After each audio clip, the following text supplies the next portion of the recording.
ninayoyasikia ni kweli au sio kweli? Maka haiwezi kuwa tunazungumza kwani hamyasikii? Hamyasikii? Nasikia mimi peke yangu? Mimi ndio katibu mkuu wa vikao vyote.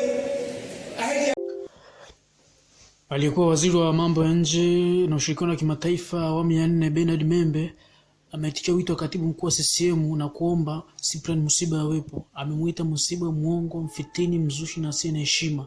Ameshangaa CCM na usalama wa taifa TIS kutamhoji Musiba juu ya uchafuaji.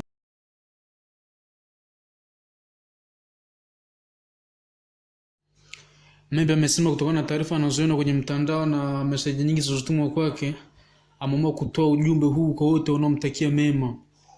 Usiku huu nimempelekea katibu mkuu wa chama chetu ndugu Bashiru Ali ujumbe wa kukubali kumuona mara nitakaporejea kutoka nje ya nchi.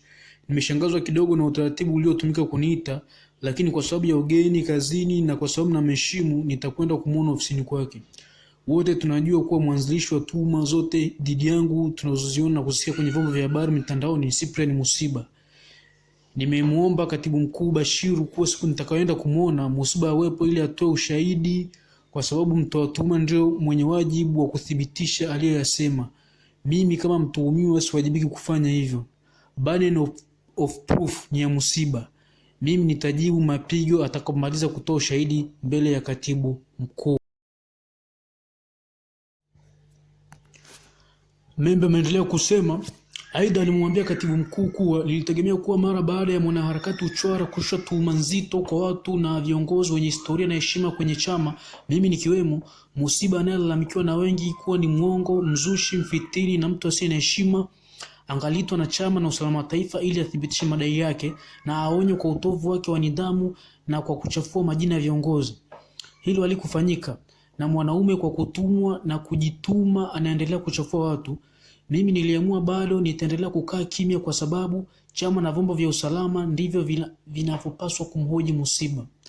Baada ya kujiridhisha kuwa yanayosemwa yana mashiko, basi kamati ya maadili na chama ingalifanyia kazi kuita wahusika kwa kanuni na taratibu za chama chetu na kuwahoji.